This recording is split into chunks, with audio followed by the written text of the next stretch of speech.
आप वो देखो और मुझे बताओ।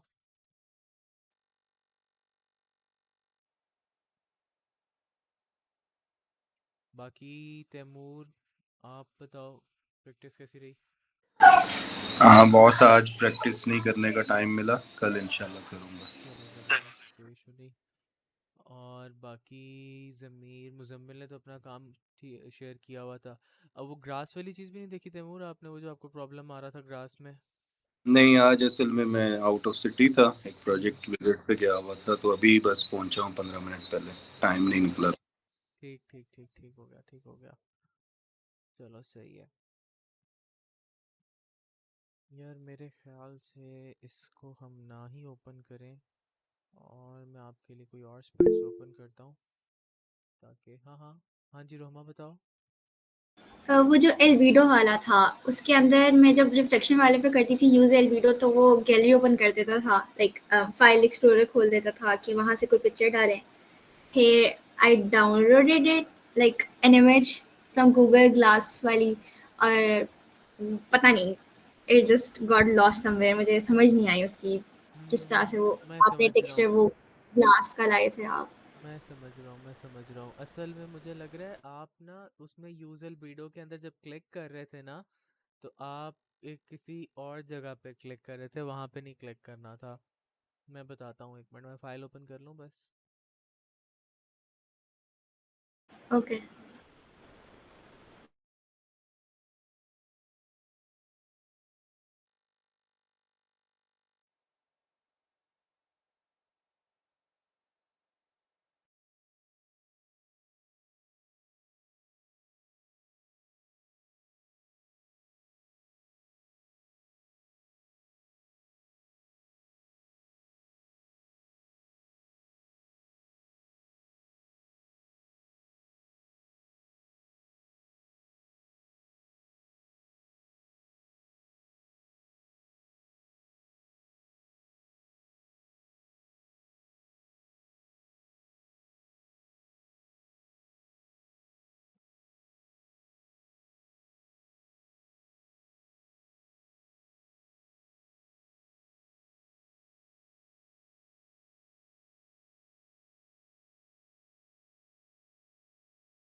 ओके जी। इंस्केप भी रन कर लेता हूँ, इंस्केप के अंदर ही फिर हम उसको भी देखते हैं।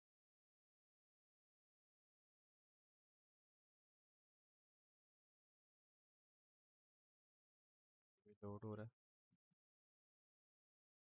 इस तरह से भी हम लोग काम कर लेते हैं। ये आप लोग देख रहे होगे स्क्रीन पर, ग्राउंड फ्लोर जो है वो सेपरेट हुआ हुआ है, ठीक है ना? तो अगर इंटीरियर कर रहे हो खाली, तो फिर आप लोग इस तरीके से भी कर सकते हो कि अपनी स्पेसेस को सेपरेटली मॉडल कर लो। इसमें आपकी फिर 3 फाइल्स बन जाती हैं, ठीक है ना? और वो ये हो जाता है कि आप एक्सटीरियर का सेपरेट एक फ़ाइल बना लेते हो, ग्राउंड अलहदा हो जाता है, बेसमेंट अलहदा हो गया, अगर बेसमेंट है फर्स्ट अलहदा हो जाएगा। तो इस तरीके से भी आप काम कर सकते हो।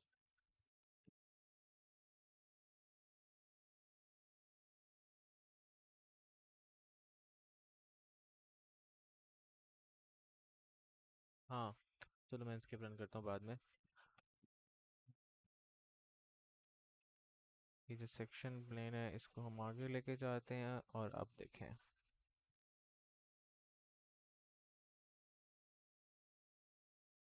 हाँ भाई, तो यहाँ से मैंने ये मटेरियल पिक किया। अच्छा, अभी अगर इस सिचुएशन में आप देखोगे, आप यहाँ पर अब यूज एल वीडियो पे क्लिक करते हो तो यूज एल वीडियो आ ही नहीं रहा। ये वाला जो ऑप्शन है ना, ये मैप लोड करने वाला है। ठीक है, तो इसमें ये चीज़ थोड़ी सी समझ लो, ये मैप लोड करने वाला है। अगर तो मैप है तो फिर इस पर क्लिक करना है। अब इस मटेरियल के अंदर क्या हो रहा है कि वो हमें अलाउ ही नहीं कर रहा कि आप इस पे एल्बिडो यूज कर सकते हो। ठीक है, क्योंकि उसने ग्रे आउट किया हुआ है। ये वाला जो ऑप्शन आपको नजर आ रहा है, ये मैप लोड करने का है, ये एल्बिडो के लिए नहीं है। ठीक है, इसको ट्राई करते हैं। इसमें मेरे पास फैब्रिक के अंदर, अब ये देखो, जब मैंने इसको पिक किया तो मेरे पास इसके अंदर यूज एल्बिडो का ऑप्शन आप लोग देख सकते हो कि अवेलेबल है। अब मैं इसके ऊपर यूज एल्बिडो कर देता हूँ। ठीक है, चलो अब एंस्केप भी रन कर लेते हैं साथ में। पहले बताएं कि एरर आ गया शायद।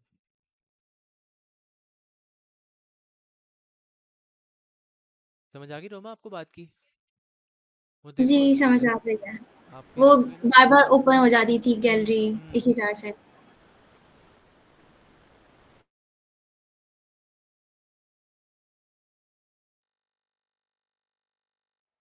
जैसे कोई एक फ्लैट इमेज होगी ना, तो वो उसके ऊपर आपको शायद एल्बिडो ओपन ना करके दे।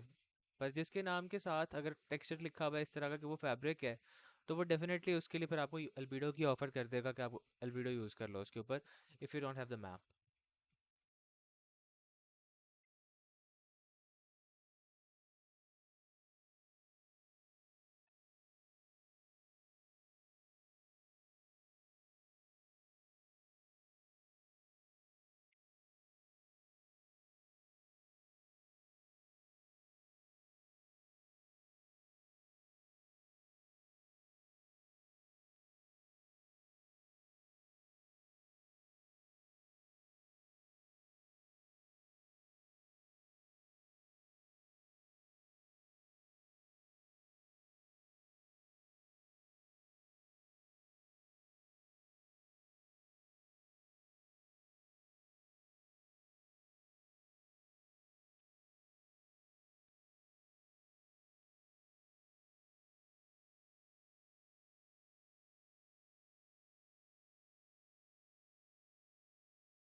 आजा भाई।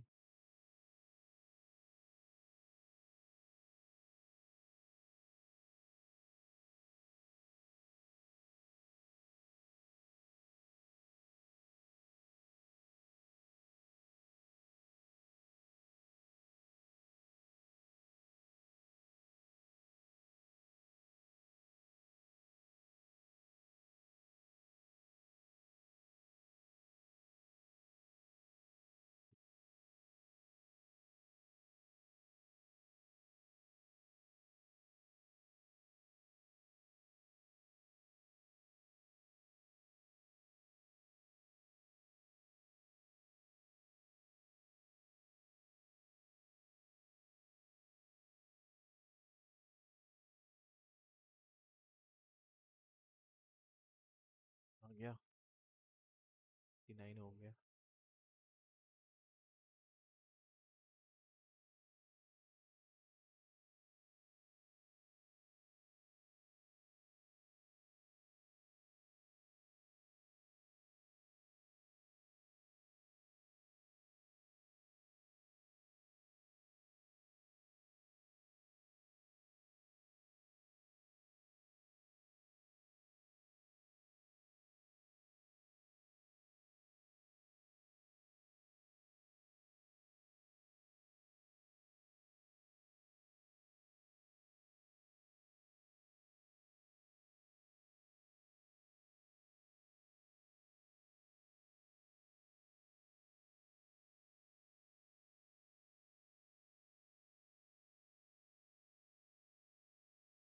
ओके, सो ये आ चुका है हमारे पास। अब हम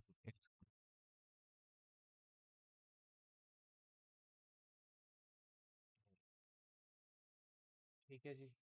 अब ये देखो, इसमें इस पर अभी एल्बिडो यूज़ किया लोगों के सामने, ठीक है ना।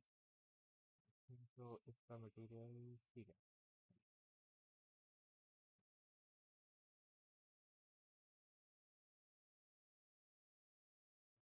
ख़त्म कर देता हूँ। अब भी एक उसका देख लो क्या इफेक्ट है, जो चीज़ हम कल भी डिस्कस कर रहे थे, ये क्या हो रहा है। इसको परसेंटेज करेंगे तो इसको हम 60 कर लेते हैं, ठीक है। ये 60 हो गया। और अच्छा, ये देखो अब इसमें किस तरीके से आ रहा है और अब उसमें क्या कर रहा है, ठीक है।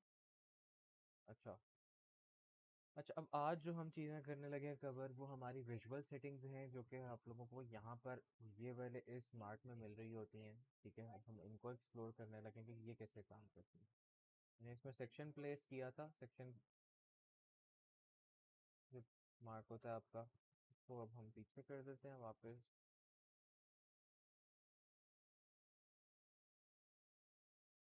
तो लेट्स सपोज मैंने रेंडर लेना है और मैं चाह रहा हूँ कि मेरा रेंडर जो है कुछ बड़ा कर लूँ। तो हमने उसकी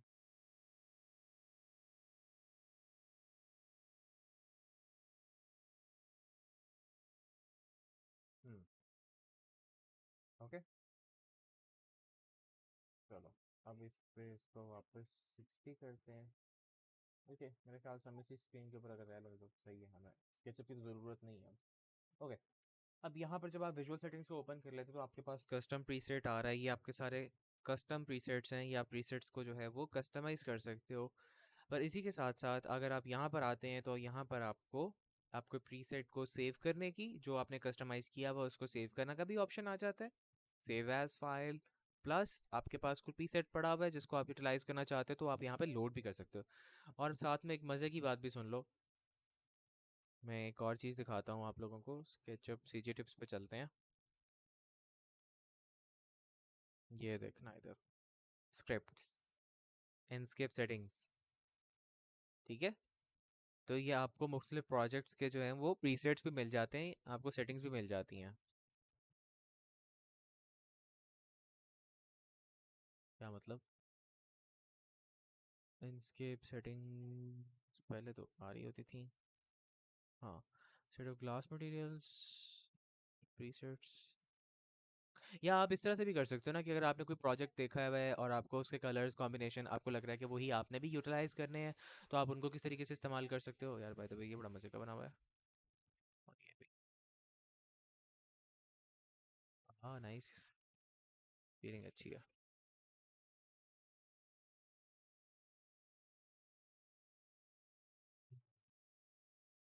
तो मैं यूज़ करूँगा। अच्छा, तो आपके पास जो भी है इंस्केप, आप उसका रन कर लेते हो और उसके बाद देख लेते हो उसको कि भाई उसमें आपको जो सेटिंग्स हैं वो आपको लग रही हैं कि आपकी वाली फाइल पे जा सकती हैं, तो आप लोग उनको यूज़ कर सकते हो, ठीक है। तो कैसे क्या करना है आप लोगों ने इस पे इंपोर्ट पे क्लिक करना है और इस तरीके से फिर आप अपनी सेटिंग्स को जो है वो इंपोर्ट कर सकते हो। समझ में आ गई ये बात?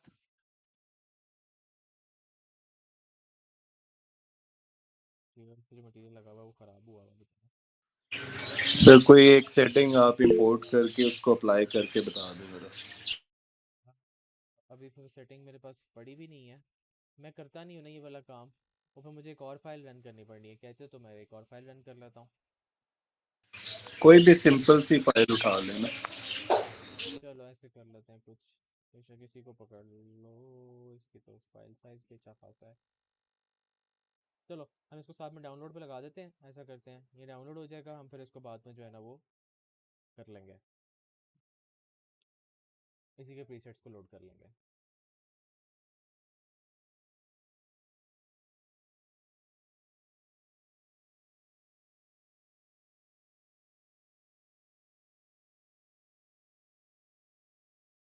या एक और काम भी हो सकता है, हम कस्टमाइज़ कर लें इसके बाद फिर हम अपने और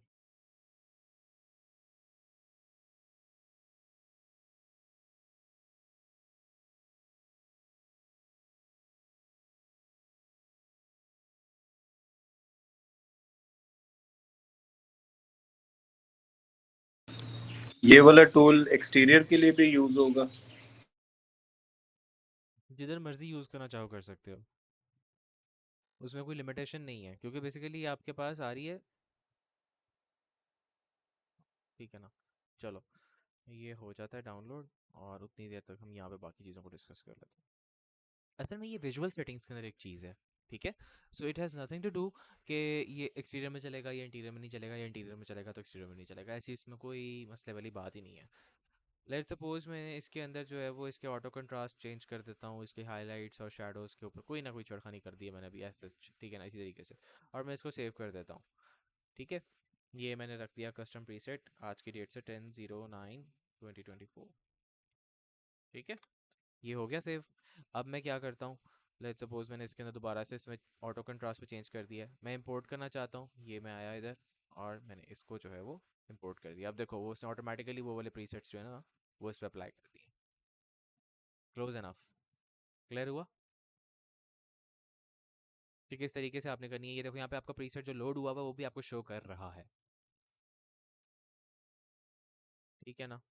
तो इस पे ना पहले बड़े अच्छे तरीके से इन्होंने अपलोड किए होते थे, अब असल में D5 काफ़ी ज़्यादा चलने लग गया है। इसकी वजह ये है कि अब यहाँ पर जो है ना मेरे पास प्रीसेट्स आ ही नहीं रहे। And share the latest landscape settings, कुछ तो होना चाहिए। रार फाइल है, अब ये गालिबन एक्सटीरियर्स की हैं। Let's see, share the latest landscape settings.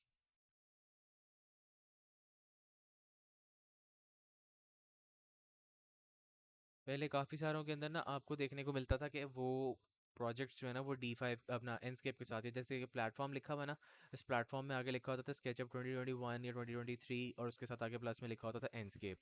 उससे आपको काफ़ी ज़्यादा जो है ना वो बेनिफिट हो जाता था कि उन मटेरियल्स की जिस तरीके से सेटिंग्स उसने की हुई होती थी वो आपको मिल जाती थी, या मटेरियल्स नहीं तो विजुअल सेटिंग जो बनी हुई होती थी उसके अंदर, वो आपको फिर सेव कर लो और फिर वो यूज़ कर लो। ओ, शाबाश, वेरी गुड।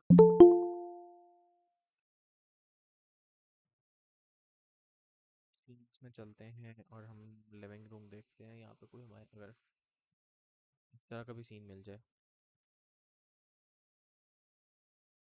इसके साथ बना हुआ है D5, देखा, ये किसके साथ है, D5। तो ट्रेंड भी जो है ना वो चेंज होते रहते हैं, आजकल D5 छाया हुआ है, ये भी D5 पर है।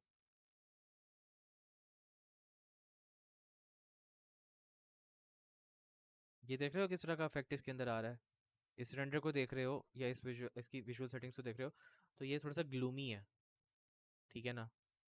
D5 मेरे ख्याल से इस तरह से ढूंढना जो है ना वो टाइम लग जाएगा। हाँ, सारे D5 ही हैं। खैर,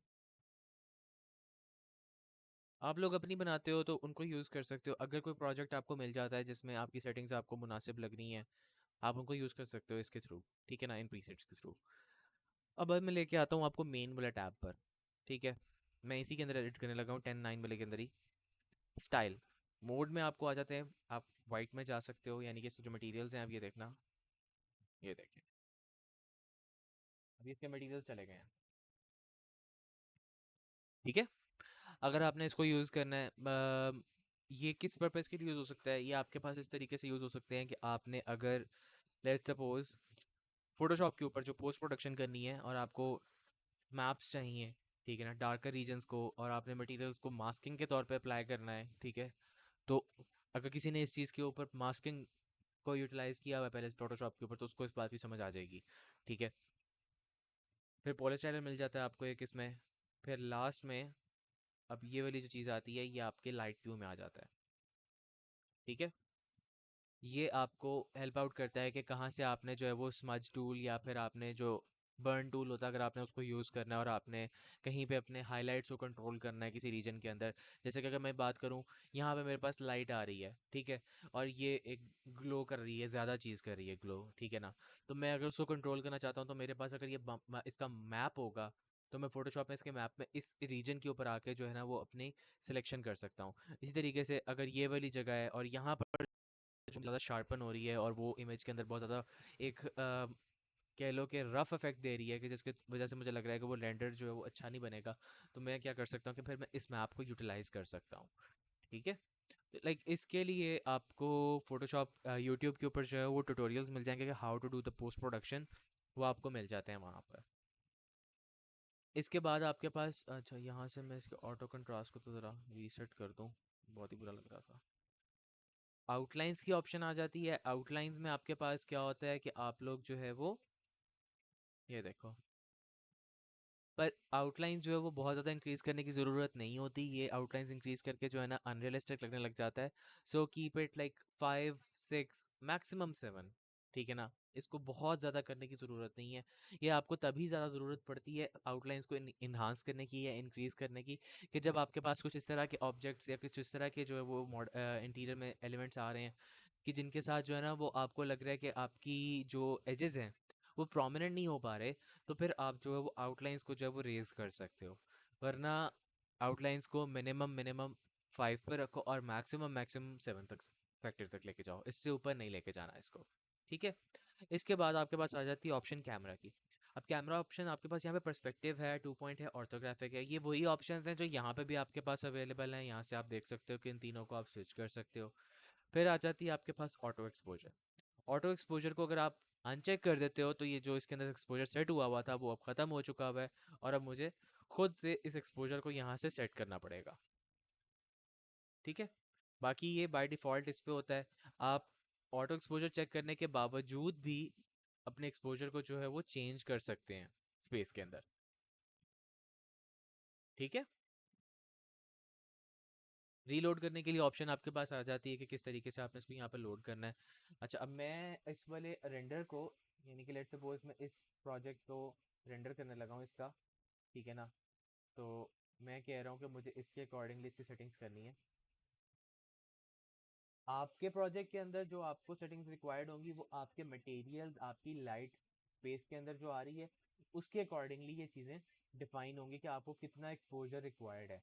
एक्सपोजर के लिए कोई मैं इस तरह की चीज़ नहीं कह सकता कि आपका एक्सपोजर जो है ना वो 60 70 पे जाएगा, 80 पे जाएगा, 50 पे जाएगा। इसमें आज सच इस तरह की कोई चीज़ नहीं है कि मैं आपको ये कह दूँ कि यार इसका ये थंब रूल है और आपने इसको इतने पे सेट कर देना। हाँ, थंब रूल अगर कुछ रह जाता है तो वो ये रह जाता है कि कहीं पे अगर लाइट आ रही है, ठीक है ना, अब ये देखो, ये जो वॉल के ऊपर इस वक्त लाइट का इफेक्ट आ रहा है, अगर वो बहुत ज़्यादा बर्स्ट करने लग जाता है, ठीक है ना, वो बहुत ज़्यादा शार्प हो जाती है इमेज उस जगह से, तो फिर आपको एक्सपोजर को जो वो कम करने की ज़रूरत होती है। फिर आपको एक्सपोजर इस अकॉर्डिंग से देखना है। ठीक है ना, बाकी ये कि अगर वो थोड़ा सा ज़्यादा डार्क हो चुका हुआ है तो फिर आप उसको बाकी इमेज की सेटिंग्स अभी हमारे पास हैं, हाईलाइट्स हैं, उनके साथ भी एक्सपोजर और इमेज वाले टैब में हाईलाइट्स और शैडोज और सैचुरेशन, कलर, टेम्परेचर, इन चारों के साथ मिक्स करके आपका एक्सपोजर जो है ना वो सेट होता है। इनको ब्लेंड करना होता है आप लोगों ने। ठीक है,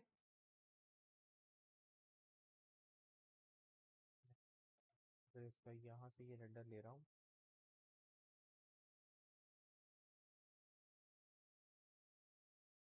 एक्सपोजर में अभी इस बार रीसेट कर देता हूँ इसी के ऊपर ही। फील्ड ऑफ व्यू इस पर्पज़ के लिए होता है कि आपने कैमरा एंगल जो है वो वाइड करना है या आपने उसको ज़रा ज़्यादा क्लोजअप व्यू देना है। मेरी कोशिश होती है मैं रेंडर्स के अंदर 60 का एंगल रखता होता हूँ। ठीक है, मैं 90 पे भी नहीं जाता होता, मैं 60 पे ज़रा क्लोजअप में लेता होता हूँ, 60 और 90 के दरमियान में रहता होता हूँ मैं। ठीक है ना, तो आप अपनी प्रेफरेंस के अकॉर्डिंगली इसको सेट कर सकते हो।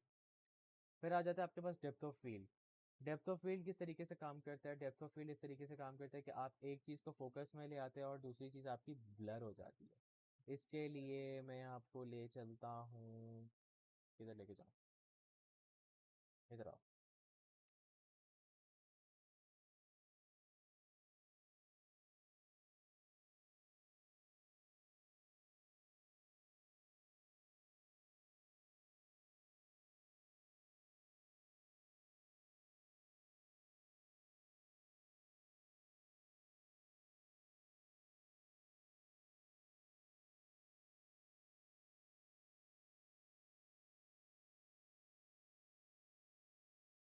इसके अंदर भी ना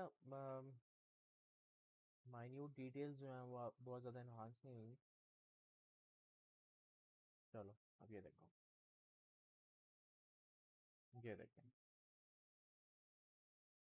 ठीक है, अब फोकल पॉइंट सेट करना है, मैं चाहता हूँ कि ये जो मेरा प्लांट वाला पार्ट है ये फोकस में आ जाए। आ गया? अरे तो ये विंडो छोटी नहीं होती इसकी। या मैं चाहता हूँ वो वाला टीवी वाला जो पार्ट है वो फोकस में चला जाए।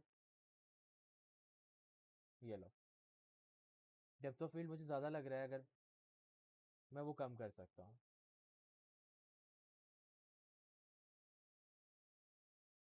ठीक है, समझ में आई डेप्थ ऑफ फील्ड?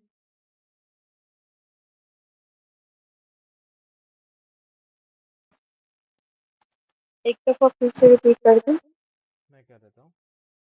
अच्छा, डेप्थ ऑफ फील्ड इस तरीके से काम करता है बेसिकली कि आपने अगर किसी इमेज के अंदर एक डेप्थ क्रिएट करना है, डेप्थ इस तरीके से कि आप एक क्लोज ऑब्जेक्ट को जो है वो फोकस में रखना चाह रहे हो, और जो डिस्टेंस पे ऑब्जेक्ट है उसको आप जो है वो ब्लर करना चाह रहे हो, ठीक है, तो आप इस तरीके से इसके अंदर डेप्थ ऑफ फील्ड को चेंज कर सकते हो। वाइस वर्सा भी ये काम कर सकता है, आप क्लोज ऑब्जेक्ट को ब्लर करना चाह रहे हो और डिस्टेंट ऑब्जेक्ट को जो है वो थोड़ा सा फोकस में रखना चाह रहे हो, तो ये चीज़ आपके पास डेप्थ ऑफ फील्ड से अचीव हो सकती है।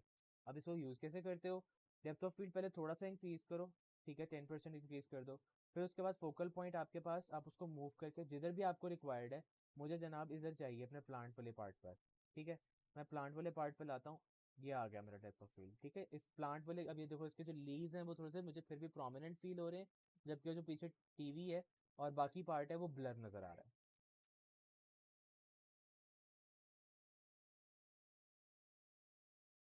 ठीक है।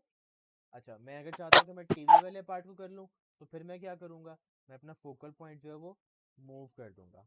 ये लो, फोकल पॉइंट जो मेरा वो टीवी वाले पार्ट पे चला गया, अब वो वाला पार्ट जो है मेरा वो फोकस में है, और जो मेरा प्लांट है या मेरे जो क्लोज ऑब्जेक्ट्स हैं वो मुझे किस तरीके से नज़र आ रहे हैं।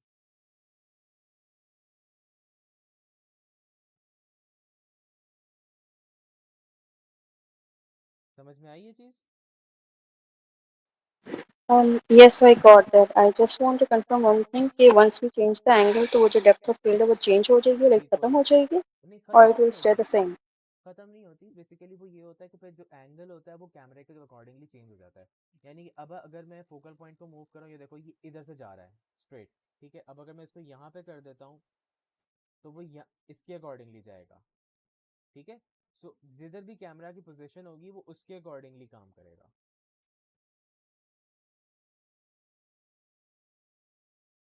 अब ये देखो, मैं यहाँ से शॉट ले रहा हूँ अपना रेंडर का, मैं कहता हूँ मुझे डेप्थ ऑफ फील्ड इधर चाहिए, ठीक है। Now I get it. Thank you. ये लो, इससे काफ़ी मज़े की चीज़ें निकल सकती हैं। मैं आपको अपने एक दो रेंडर्स भी दिखाता हूँ और उसमें भी ये चीज़ दिखा देता हूँ कि किस तरीके से ये काम करती है। अब ये देखो मैं आगे टीवी पर ले गया हूँ, अब ये वाली चीज़ जो है वो मैं ब्लर कर सकता हूँ, ठीक है, और वो वाला पार्ट जो है वो फोकस में आ रहा है। मैं आपको इसी प्रोजेक्ट का एक रेंडर दिखाता हूँ। ऐसे रेंडर्स वैसे एज सच अपलोड वो यूज़ नहीं हो रहे होते, क्लाइंट को ऐसे रेंडर्स नहीं समझ में आते, मगर ये कि ये वो चीज़ें हैं कि जिनको अगर आप अपना पोर्टफोलियो बना के अपलोड करना चाहो तो आपके लिए ये काफ़ी यूज़फुल हो जाते हैं, मज़े की चीज़ है एक्सप्लोर करने के लिहाज से। ये देखो, तो यहाँ पे देख सकते हो कि मैंने टेबल को जो है और सोफ़ा का जो एक स्पेस है उसको ब्लर किया हुआ है और बेड को जो है वो फोकस में रखा हुआ है।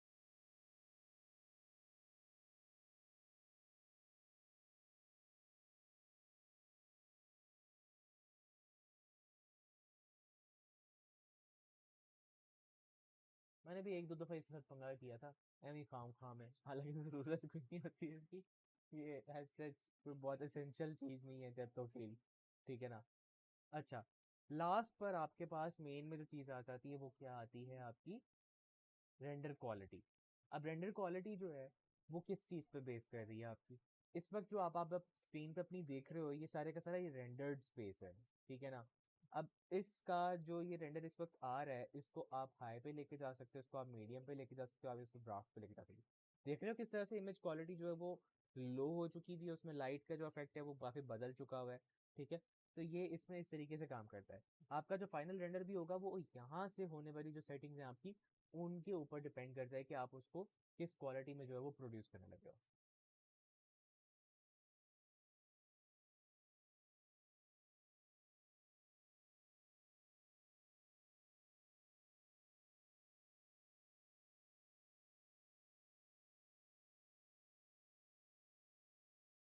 चलो अब आगे चलते हैं। आगे हमारे पास आ जाता है इमेज वाला टैब। इमेज वाले टैब में आपके पास आगे कलर करेक्शंस। कलर करेक्शंस मैं कह रहा हूँ बहुत इंपॉर्टेंट है। अच्छा, अब ये वो चीज़ें हैं जो कि करना चाहो तो कलर करेक्शंस यहाँ पे भी कर सकते हो। कलर करेक्शंस आप इवन फोटोशॉप पे भी कर सकते हो। मैं कैमरा रॉ फिल्टर यूज़ करता हूँ, मैं कलर करेक्शंस के लिए मैं यहाँ पर नहीं यूज़ करता हूँ। बट स्टिल मैं एक्सप्लेन कर सकता हूँ आप लोगों को कि किस तरीके से ये चीज़ें काम करती हैं। ठीक है, मैं फोटोशॉप का एक अपना एक टूल है बेसिकली कैमरा रॉ फिल्टर। मैं सबको कहूँगा कि वो उसको इस्तेमाल करें और वो बहुत मज़े की चीज़ है। ठीक है ना, वो रेंडर करने के लिए, रेंडर्स की पोस्ट प्रोडक्शन करने के लिए एक बहुत अच्छा फीचर है कि उसमें आपके कलर्स, आपके टेक्सचर्स काफ़ी इन्हांस हो जाते हैं, अच्छे तरीके से प्रेजेंट हो जाते हैं। मैं बल्कि आपको एक दफ़ा दिखाता हूँ।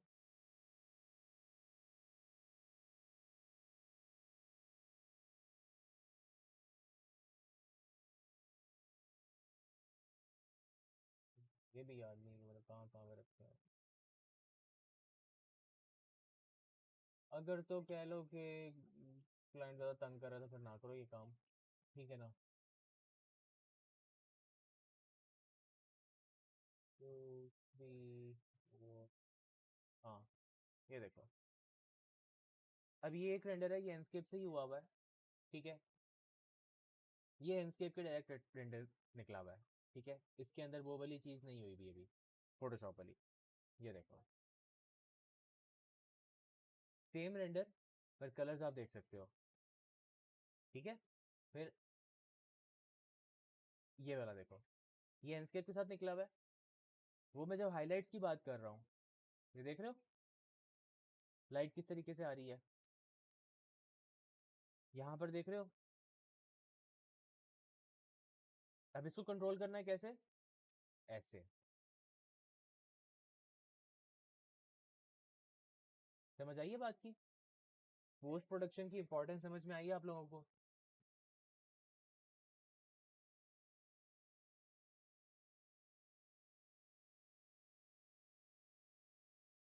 अब ये हाइलाइट्स के अंदर देख लो, इसको पहले तो 2 पॉइंट पे लेकर आओ। ठीक है, अभी इस पेज के अंदर वैसे लाइट्स ही बड़ी कम है, तो हाइलाइट्स को मुझे बहुत ज़्यादा छेड़ने की ज़रूरत नहीं है। अगर मैं हाइलाइट्स को इंक्रीज़ करता हूँ तो ये देखो इस वक्त ये वाला जो पार्ट आ रहा है वो बर्स्ट करने लग गया है। ठीक है, पर अगर मैं इसको कम करता हूँ तो वो जो लाइट है मेरी सिर्फ वो कम शार्प हो रहा है। ठीक है ना, ऑलरेडी यहाँ पे रिड्यूस्ड है, तो मैं अपने हाइलाइट्स को, मुझे इतनी इजाज़त मिल जाती है कि मैं आराम से इसको मज़ीद इंक्रीज़ कर सकता हूँ, मुझे इतना कोई बड़े मसले वाली बात नहीं है। ठीक है, शेडोज़ के अंदर आपके जो डार्कर पार्ट्स हैं वो मज़ीद डार्क हो जाते हैं। ठीक है, आप शेडोज़, ये देखो ये वाला पार्ट जो है वो शेडो के अंदर आ रहा है, तो आप इसको इंक्रीज़ करते हो तो वो मज़ीद डार्क हो जाएगा।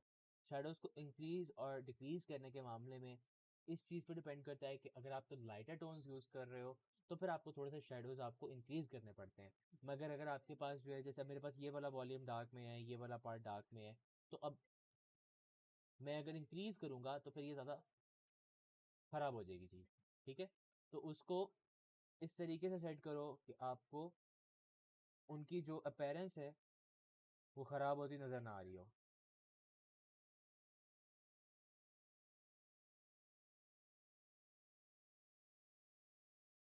अगर मैं इसे व्यू के अकॉर्डिंगली देख रहा हूँ, आई थिंक सो मेरे पास यहाँ पर आने वाली बाकी सारी चीज़ें जो है वो शेडोज इतना कम रखने पे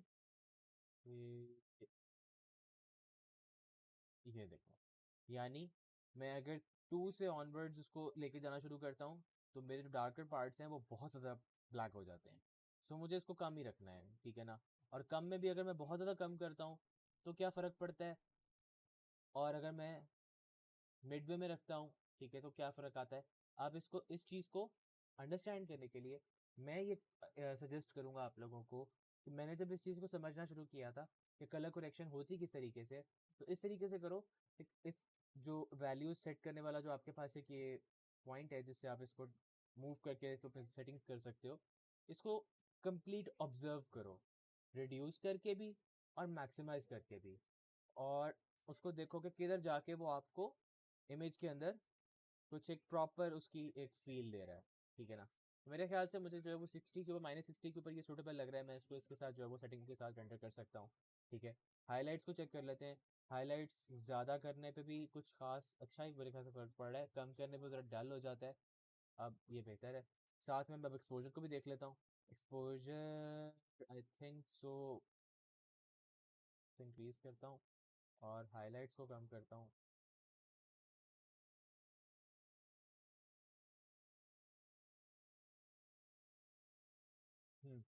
ठीक है, ये मुझे अब ज़रा फिर भी बेहतर लग रहा है। अच्छा, अब इसके साथ सेचुरेशन चाहिए। मैं सेचुरेशन के साथ किस तरीके से काम करूँगा? सेचुरेशन आपके पास इस तरीके से काम करती है कि अगर आप उसको रिड्यूस करते हो तो वो ग्रे स्केल में चली जाती है इमेज, और अगर आप इसको इंक्रीज़ करते हो तो वो वार्मर इफेक्ट देने लग जाती है आपको, ठीक है, यानी वो बहुत ज़्यादा ऑरेंज हो गई है। अब मुझे इसके अंदर ये चीज़ समझने की ज़रूरत है कि मेरे पास जो कलर्स आ रहे हैं, जो मेरे पास मटीरियल्स आ रहे हैं, वो किस तरह के हैं। अगर तो वो वाइट मटीरियल्स हैं या लाइट मटीरियल्स मेरे पास आ रहे हैं, तो मैं उसको जो है वो अगर मज़ीद कम करूँगा तो वो मज़ीद स्पेस जो है मेरा रेंडर जो है वो मेरी सेटिंग्स के साथ क्या करेगा, बहुत ज़्यादा जो है वो ग्रेज की तरफ चला जाएगा या कोल्ड इफेक्ट देने लग जाएगा। सेचुरेशन इंक्रीज करके देख लो एक दफ़ा। अब ये चीज़ आपके साथ में इस तरीके से भी काम करती थी सेचुरेशन, कि लाइट्स किस तरह की यूज़ की हुई हैं। याद होगा जब मैंने लाइट्स यूज़ करवाई थी तो मैंने उसके अंदर आपको लाइट के भी जो कलर्स हैं वो आपको बताया था कि कौन कौन से आपके पास लाइट के कलर्स हो सकते हैं, ठीक है। तो अगर आपने लाइट्स जो है वो वार्म यूज़ की हुई है तो फिर आपको सेचुरेशन इंक्रीज नहीं करनी, फिर आपको सेचुरेशन कम रखनी है, ठीक है, मगर इतनी कम ना कर देना कि ग्रे स्केल में चला जाए वो।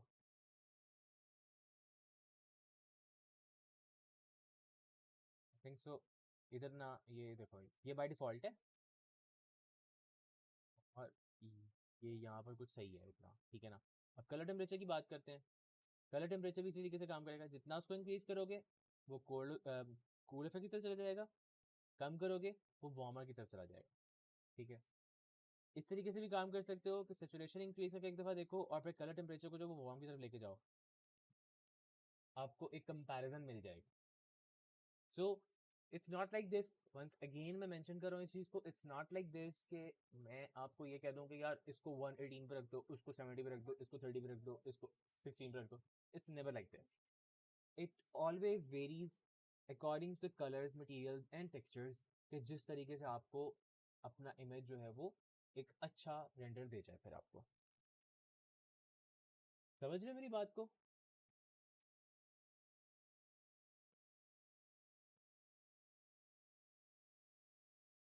Okay, so next is effects, motion blur. Motion blur जो है वो किस तरह से काम करता है? मोशन ब्लर मेरे ख्याल से अक्सर लोगों को पता ही होगा, जब आप कैमरा मूव कर रहे हो या वीडियो बना रहे हो तो तब आपके पास मोशन ब्लर काम आता है। वीडियो, आज हमारी ट्यूसडे हो चुका हुआ है, ट्यूसडे, तो होपफुली कल हो सकता है मैं आप लोगों को जो है वो विजुअल सेटिंग्स आपकी अपना वीडियो सेटिंग्स जो है वो बता दूँ आप लोगों को, ठीक है। और एक मिनट रुको ज़रा, मुझे लग रहा है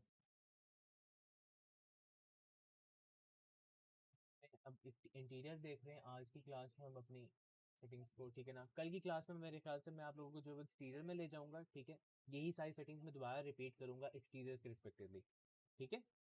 और हाँ, इस तरह से हम एक्सटीरियर में भी कर लेंगे इनको प्रैक्टिस। उसके बाद फिर हम थर्सडे वाले दिन जो है वो वीडियो को प्रैक्टिस कर लेंगे कि कैसे वीडियो क्रिएट की जाती है। तो वीडियो हमारा जो है वो फिर लास्ट टॉपिक होगा, और उसके बाद फिर हमारा कोर्स जो है वो ख़त्म हो जाएगा।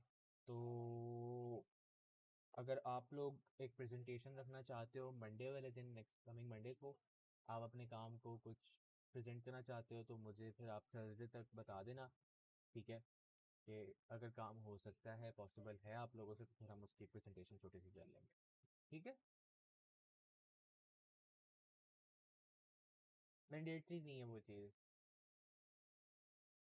अच्छा जी, मोशन ब्लर मैंने बता दिया, लेंस फ्लेयर भी आपके पास उसी के अंदर ही काम करेगा। ब्लूमिंग इफेक्ट और विजनेट जो है वो आपके पास यहाँ पे काम करेगा। ब्लूम क्या करता है, ये देखो, देख रहे हो इमेज कैसी हेजी हो गई है। अब इसके अंदर ना सिर्फ ब्लूम काम कर रहा है। जब आप जाते हो ना उसमें फोटोशॉप में, तो वहां पर एक बड़ी मजे की चीज मिलती है आपको, वहां पर आपको टेक्सचर इन्हांस करने का भी ऑप्शन मिल जाता है। साइमल्टेनियसली दो चीजें मिल रही हैं। ब्लूम से इमेज सॉफ्ट जरूर हो रहा है, अब इसमें क्या फ़र्क है, आप इमेज को सिर्फ सॉफ्ट कर रहे हो, उसके अंदर थोड़ा सा फॉगी इफेक्ट लेकर आ रहे हो, बट मेरे जो मटेरियल्स के टेक्सचर्स आ रहे हैं वो थोड़े से फेड होने लग जाते हैं। तो फोटोशॉप आपको क्या हेल्प आउट करता है, तो आपको कहता है कि ब्लूम डालना चाहते हो ब्लूम भी डाल लो, टेक्सचर को वो करना चाह रहे हो प्रोमिनेंट करना चाह रहे हो, टेक्सचर भी प्रोमिनेंट कर लो। यानी कि ये फैब्रिक आ रहा है टेक्सचर, ये ग्रेन्स आ रहे हैं वुड के, ठीक है ना, या कहीं पे कोई और ग्रेन्स आ रहे हैं किसी चीज़ के, या टेक्सचर आ रहा है, ठीक है ना, तो उसको आप मज़ीद इन्हांस कर सकते हो। ठीक है जी। ब्लूम को बहुत ज़्यादा करने की ज़रूरत नहीं है, मैं तो इसको ज़ीरो या बहुत कम इंक्रीज करता होता हूँ। ठीक है। विजनेट सेटिंग्स क्या होती हैं, आपके कॉर्नर्स जो होते हैं वो डार्क हो जाते हैं। ठीक है, आप एक थोड़ा सा स्टैटिक उसके अंदर इफेक्ट दे सकते हो, ठीक है ना, रेंडर के अंदर। ये लो, इसको मैंने भी ज़्यादा यूज़ किया हुआ क्रोमेटिक को, क्योंकि हम लोग मेरे ख्याल से क्रोमा यूज़ भी नहीं कर रहे इसके अंदर। एटमोसफेयर में आ जाते हैं, अब ये वो एक्सटीरियर्स वाली चीज़ें हैं। ठीक है, इनको फोग को, सन ब्राइटनेस को हम एक्सटीरियर्स में देखते हैं। नाइट स्काई ब्राइटनेस, ये चीज़ हो गई आपकी नाइट स्काई में, ये इसको भी एक्सटीरियर में देख लेंगे। शैडो शार्पनेस, ये देख लो। अच्छा, एक और चीज़ अगर इम्पोर्टेंट सुन लो, वो ये कि जब भी इंटीरियर के रेंडर करने हैं ना, तो क्या करना है, आप लोगों ने कोशिश करनी है कि आपके रेंडर्स के अंदर ना कहीं से सनलाइट इफेक्ट आ रहा हो, आपके स्पेस के अंदर सनलाइट जो वो पेनिट्रेट कर रही हो, उसका एक बहुत रियलिस्टिक इफेक्ट होता है रेंडर्स के ऊपर। ठीक है, तो इस चीज़ का ज़रा ख्याल रखना है।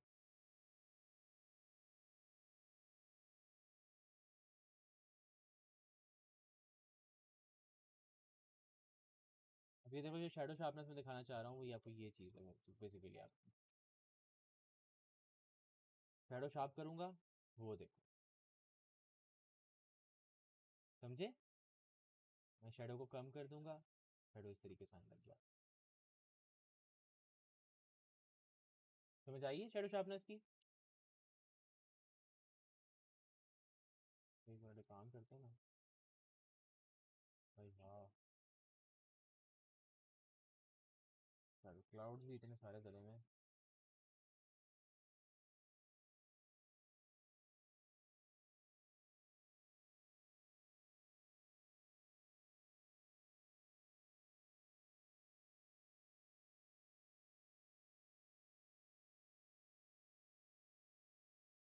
ये देख रहे हो, अब वो जो उसका जो वो एक नेट इफेक्ट आ रहा है, नेट वाला, ये देखो जो शैडो पड़ रहा है वो कैसा आ रहा है, देख रहे हो। अब अगर मैं शैडो शार्पनेस इंक्रीज करूंगा तो ये और प्रोमिनेंट हो जाएगा, अगर मैं कम कर दूंगा तो वो थोड़े से ब्लरी आपको इफेक्ट देने लग जाएगा शैडो के अंदर। समझ आई इस चीज़ की। सर दोबारा से बता दें ये शैडो वाला। मैं बता रहा हूँ,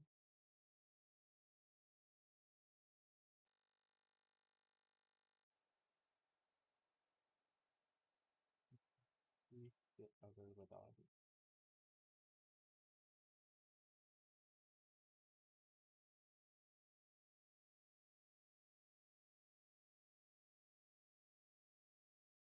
ये देखो, ये यहाँ पे जो सनलाइट आ रही है, ये देखो,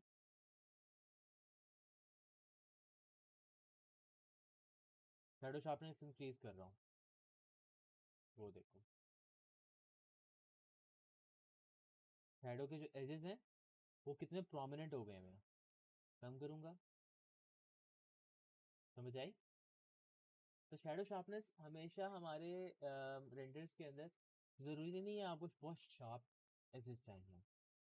इस तरह के जो एजेस होते हैं वो भी एक मज़े का इफेक्ट दे रहे होते हैं आपको, ठीक है ना। लेकिन इसको मैं थोड़ा सा सॉफ्ट रखता होता हूँ, मैं इसको बहुत ज़्यादा जो है ना वो शार्प नहीं करता होता। ठीक है, समझ आ गई मुझे।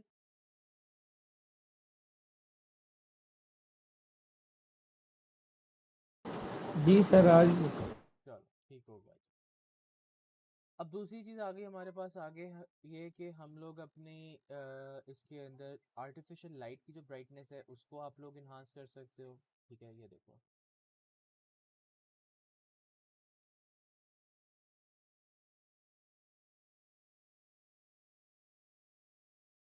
ये जो एक्सटीरियर से लाइट आ रही है सिर्फ वो प्रोमिनेंट कर रही है फेस के अंदर।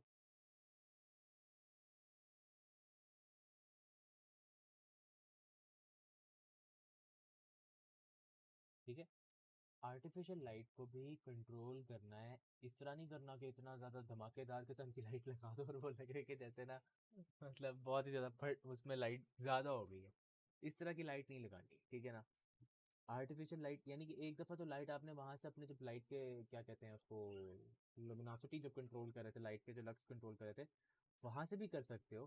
पर आखिरकार फिर यहाँ पर भी आपके पास एक सेटिंग आ जाती है कि आप यहाँ से भी अपनी लाइट्स को कंट्रोल कर सकते हो। ठीक है, समझ आई बात की।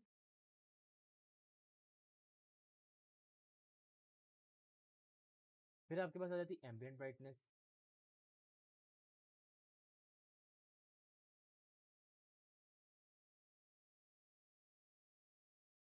फिर ये एक्सटीरियर में काम करेगी। आपको विंड की इंटेंसिटी चाहिए, डायरेक्शन चाहिए। अब लास्ट में नहीं, अभी स्काई पर आ जाओ। स्काई पे आपके पास यहाँ पर वाइट बैकग्राउंड का ऑप्शन है। ठीक है, आप इस वक्त तो हमारे एक कर्टन्स वाली जगह पर जो है वो प्रॉपर यही लगा हुआ है। ये देखो,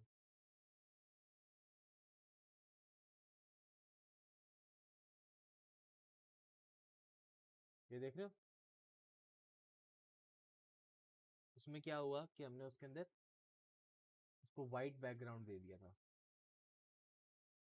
इस तरह का।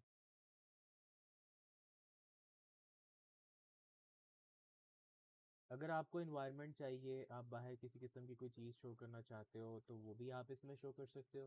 ठीक है, वो भी मैं आपको दिखाता हूँ कैसे करते हैं।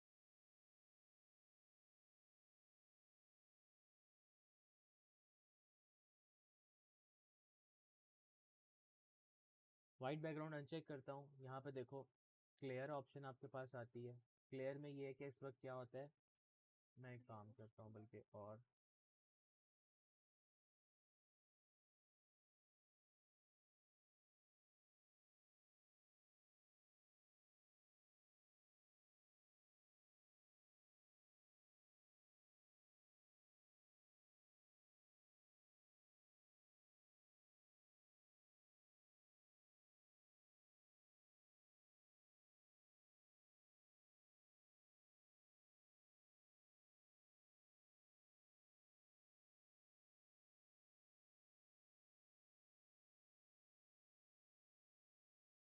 चलो।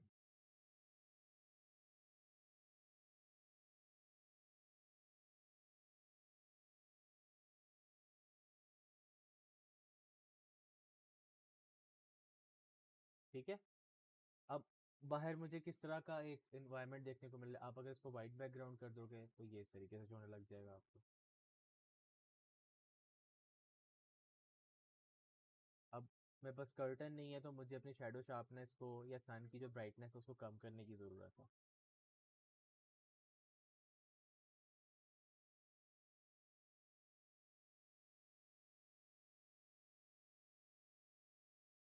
ठीक है,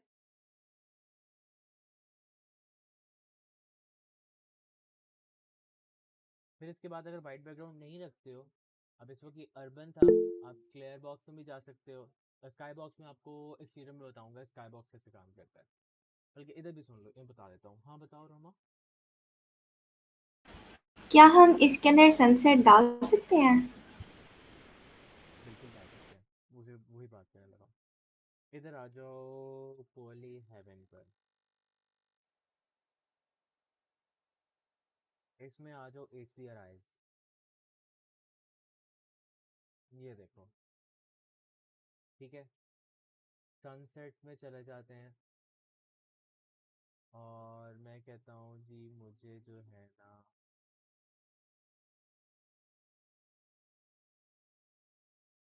कोई एक स्काई सनसेट वाला ये वाला सही लग रहा है। ठीक है, मैं इसका HDR इमेज यूज़ कर रहा हूँ। 8K रख लो, अब इसका कितने MB का है।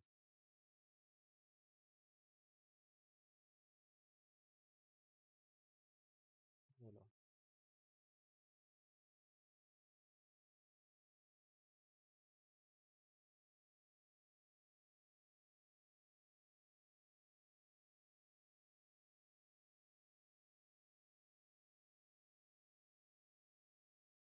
जब आप ये डाल दोगे तो फिर आपके जो सारे सेटिंग्स है ना वो रिवाइज हो जाएंगे। सारे सेटिंग्स के मतलब आपके पास जब लाइट आएगी ना वो अब डिफरेंट तरीके से आएगी।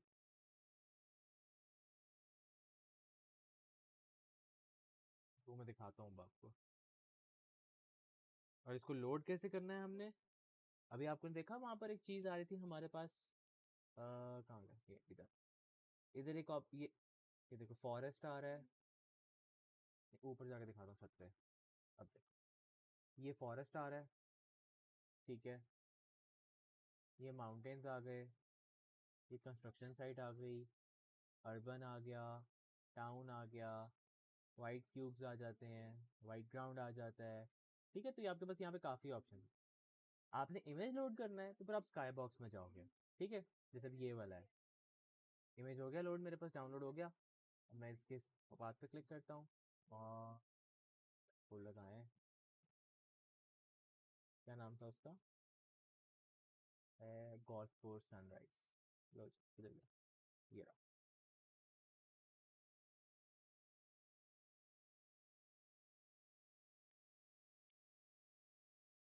ये लो, अब इसका करते हैं। पर अभी ख़राब है एक चीज़, क्या भला, सन सेट हो रहा है बट यहाँ पे मुझे पास अभी भी सनलाइट आ रही है, ऐसे ही है। ब्राइटेस्ट पॉइंट है सन डायरेक्शन। अब आप इसको रोटेट करो ना, लैग क्यों कर रहा है। अब इस इमेज के अंदर जहाँ पे ब्राइटेस्ट पॉइंट है ना आपका, वो उस जगह को सन सेट की जगह ले लेगा।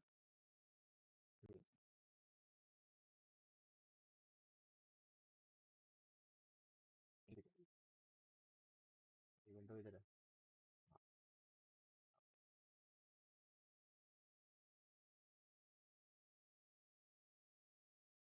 ठीक है। ब्राइटनेस कम करना चाहते हो कम कर दोगे, इंक्रीज करना चाहते हो यहाँ से increase करो, ठीक है।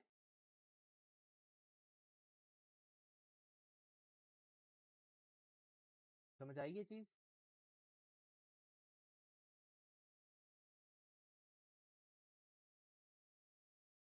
अब ये देखो ये यहाँ पे सनलाइट आ रही है इसकी।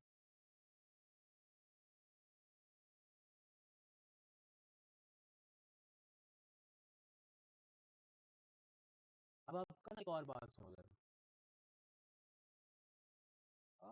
किस तरीके से नजर आ रही थी।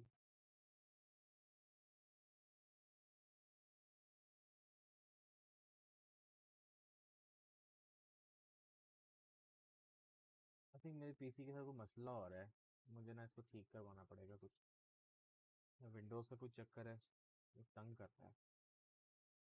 हाँ भाई, अब ये देखो आपका जो यूआर आया है ना वो यहाँ पे काम नहीं करेगा। अब आपने क्योंकि इमेज लोड कर दिया है ना, तो अब आपका यू और आई नहीं काम करेगा। अब आप सन की पोजीशनिंग नहीं चेंज कर सकते, अब आप इमेज को रोटेट करके अपनी सन की पोजीशन चेंज कर सकते, क्योंकि आपने सन वहां से आइडेंटिफाई कर लिया हुआ है। समझ आई बात की।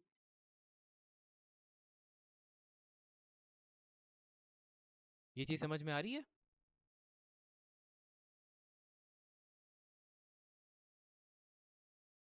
हेलो। आप क्या पूछना, दोबारा पूछेगा। नहीं नहीं, मैं पूछ नहीं रहा, मैं बता रहा हूँ। मैं ये बता रहा हूँ कि आप लोगों को जब आप स्काई बॉक्स से अपना एक HDR इमेज डाउन लोड कर लेते हो, ठीक है, और आपने अपना सन जो है वो उस इमेज से डिफाइन किया कि उस इमेज के अंदर जो ब्राइटेस्ट पॉइंट था ना, उसने उसको एज एन सन सोर्स ले लिया, ठीक है। अब आप यू और आई से अपना टाइम ऑफ डे नहीं चेंज कर सकते। वो उसके साथ अलाइंड हो जाएगा। हाँ बिल्कुल, वो उसके साथ अलाइंड हो जाएगा। आयशा, बाकियों को भी मेरे किसी और को मेरी आवाज़ में मसला आ रहा है।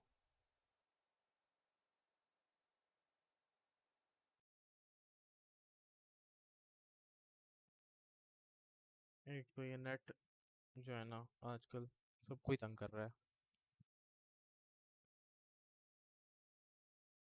अच्छा, चलो चलो आपको ये चीज़ तो समझ में आ गई, ठीक है।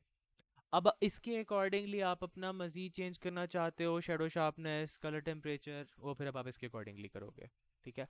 अब देखो, क्योंकि मैंने सेम इमेज लोड की थी, मेरी इमेज जो है वो अब थोड़ा सा मुझे जो है वो वाला इफेक्ट देने लग गई है कि उसके अंदर जो है वो मेरा सेचुरेशन या मेरा जो कलर टेम्परेचर है वो वार्म की तरफ चला गया अब ऑलरेडी। तो मैं इसको अब कोल्ड इफेक्ट की तरफ लेके जाना चाहता हूँ तो मैं लेके जा सकता हूँ। अगर मैंने दिखाना है कि वो सनसेट की वजह से मेरी जो अब इंटीरियर स्पेस है वो थोड़ी सी ऑरेंज नजर आनी चाहिए, ठीक है, तो वो अब कुछ इस तरह से हो जाएगी। और हमें सेचुरेशन नहीं इंक्रीज करनी, हम कलर टेम्परेचर के साथ इसको ज़रा माइल्ड कर लेंगे। इफेक्ट समझ में आ गया ये वाला?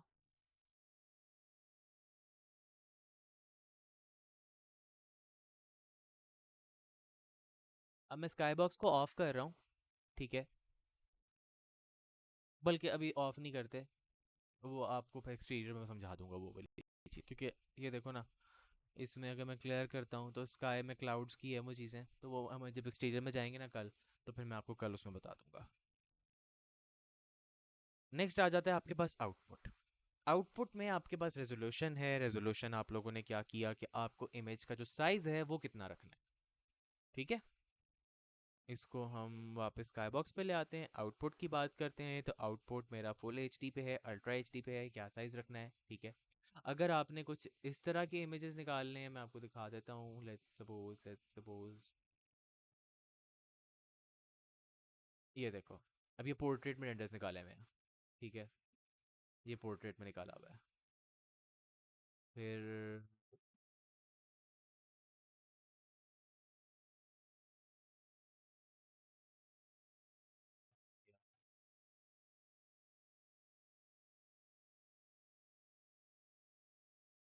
ये देखो, इस तरह के रेंडर्स निकालने हैं, तो आप क्या कर सकते हो कि आप कस्टम में जाते हो। अब अल्ट्रा एच डी के अंदर आपको क्या मिल रहा है, 2160, 3840, ओरिएंटेशन उसकी इस तरीके से है, ठीक है। कस्टम में जाओ, 2160 टैब 3840, ये लो।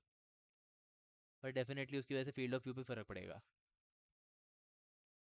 ये लो।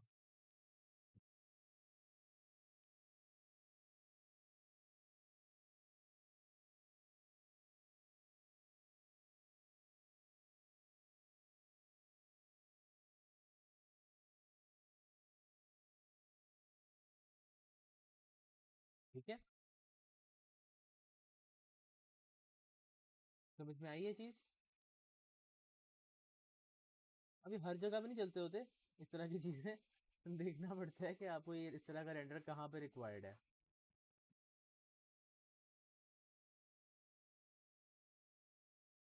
बाकी आप अल्ट्रा एच डी पे रखोगे तो आपको उसका एक फुल इफेक्ट मिल जाता है। फिर आ जाते हैं आपके पास इमेज के अंदर जब आप एक्सपोर्ट करने लगते हो। सो अगर आपने उसको कैमरा रॉ फिल्टर या मास्किंग के साथ उसकी पोस्ट प्रोडक्शन करनी है फोटोशॉप पे जाके, then you can check this box so that you can get multiple maps to correct the image, like वो जो इमेज करेक्शन है वो करना चाहते हो, कलर करेक्शन करना चाहते हो, तो फिर आपके पास यहाँ से इस चीज़ को चेक करने का ऑप्शन आ जाता है, ठीक है। मैं वैसे नहीं निकालता होता, मैं वैसे ही जाके कर लेता, मैं मास्किंग नहीं यूज़ करता होता। फिर आपके पास फाइल फॉर्मेट आ जाता है, आप उसको पीएनजी में एक्सपोर्ट करना चाह रहे हो, आप जेपेग में करना चाह रहे हो, आप ईएक्सआर में या टारगा फाइल में करना चाहते हो, यहाँ से सेट हो जाती है, ठीक है। फिर ऑटोमेटिक नेमिंग आ गई, वीडियो में हम जाके वीडियो की सेटिंग्स देख लेंगे। और लास्ट में पैनोरामिक रेंडर्स आ जाते हैं आपके। पैनोरामिक रेंडर्स को चलो अभी अभी हम देख लेते हैं वो कैसे करने होते हैं आप लोगों ने।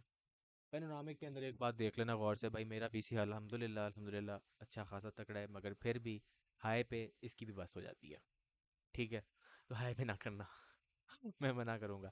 नॉर्मल पे करो चुप करके आराम से, बहुत अच्छा रेंडर निकल आता है पैनोरामिक। 15 MB की एक इमेज होगी, बहुत मुनासिब होती है, ठीक है। अब लेट्स सपोज मुझे एक पैनोरामिक रेंडर लेना है, तो मैं क्या करता हूँ, पहले विजुअल में जाता हूँ, मेन में जाता हूँ, इसके फील्ड ऑफ व्यू को सेट कर लेता हूँ कुछ यहाँ पर, और कोई एक मिड पॉइंट ले लेता हूँ कि ताकि मुझे पूरी स्पेस नज़र आने लग जाए। मेरे ख्याल से ये एक अच्छी जगह है जहाँ से मैं रेंडर ले सकता हूँ। यहाँ से खड़ा अगर हो जाऊँ तो ये अच्छी जगह है, ठीक है ना। अब क्या करना है, इधर से रेंडर का तो आपको पता है, आपने रेंडर करने के लिए सिंपली यहाँ पे क्लिक करना है। अच्छा ये चीज़ भी देख लो, यहाँ पे पीएनजी का फॉर्मेट लिखा हुआ आ रहा है, ऐसे ही है। अगर मैं यहाँ पे क्लिक करूँगा ना, और इधर से आउटपुट में जाके इसको पीएनजी की बजाय जेपेग में कर दूंगा, और इधर आके इस पर क्लिक करता हूँ, तो ये जेपेग में रेंडर निकाल रहा है। ठीक है, तो जो सेटिंग आप यहाँ पे करोगे वो वहाँ पर आपको अपेयर होने लग जाएगी। अच्छा अब बात हो रही थी कि जी पैनोरामिक कैसे निकालना है।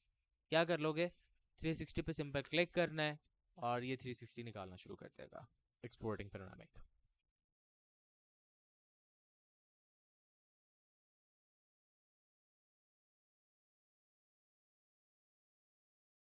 ये रेंडर हो रहा है। अब आप कुछ पूछना चाहते हो तो पूछो, किसी की कोई बात है तो।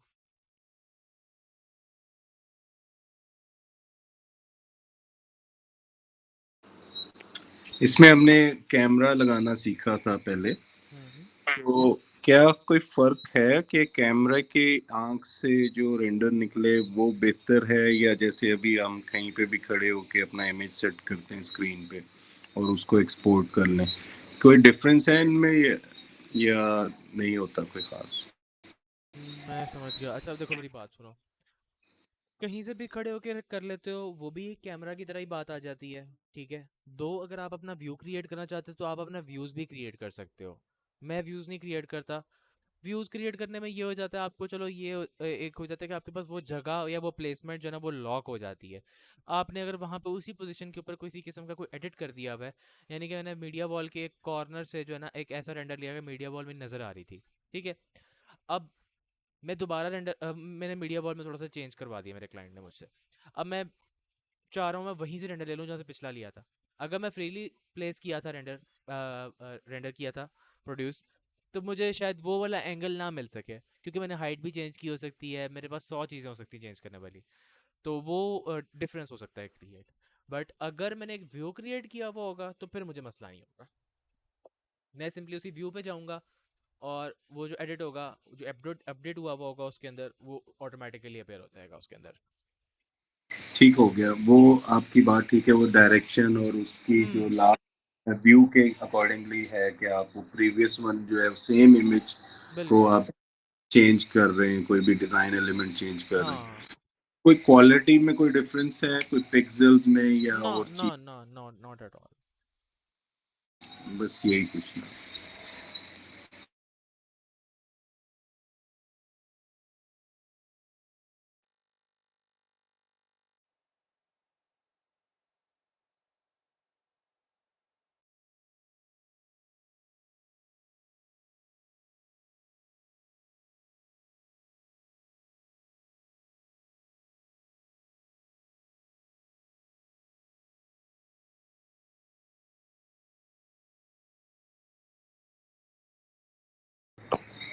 इसमें ये डिफरेंट इमेजेस क्रिएट कर रहा है या कोई एक रील क्रिएट करेगा?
कर दे भाई, इतनी देर लेता नहीं है वैसे।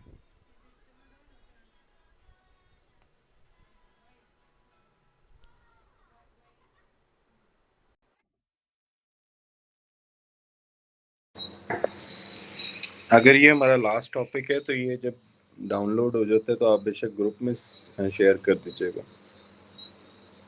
हाँ है तो ठीक है, बिल्कुल लास्ट टॉपिक ही। तो क्या अगर ग्रुप में कैसे शेयर कर दूँ? 360 बना के शेयर कर दूँ? हाँ 360 बना के हाँ जैसे ठीक है, सेव। चलो मैं इसको वहाँ पे शेयर कर देता हूँ, फिर हम इसको ख़त्म कर लेते हैं क्लास को यहीं पर। ठीक है। ठीक हो। किसी और का कोई क्वेश्चन है अगर मीनवाइल वो पूछना चाहते तो पूछ लो, नहीं तो फिर हम क्लास यहीं पे ख़त्म करते हैं। ठीक है।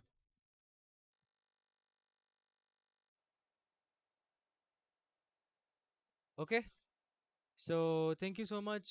कल हम अब स्टार्ट करेंगे एक्सटीरियर को, और एक्सटीरियर की सेटिंग्स को देखते हैं कि वो कैसे काम करती हैं।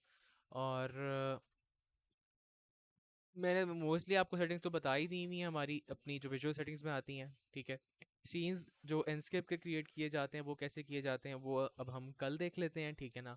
और फिर थर्सडे को वीडियो पे कर लेंगे डिस्कशन। ठीक है। Thank you so much, take care, see you tomorrow, bye bye.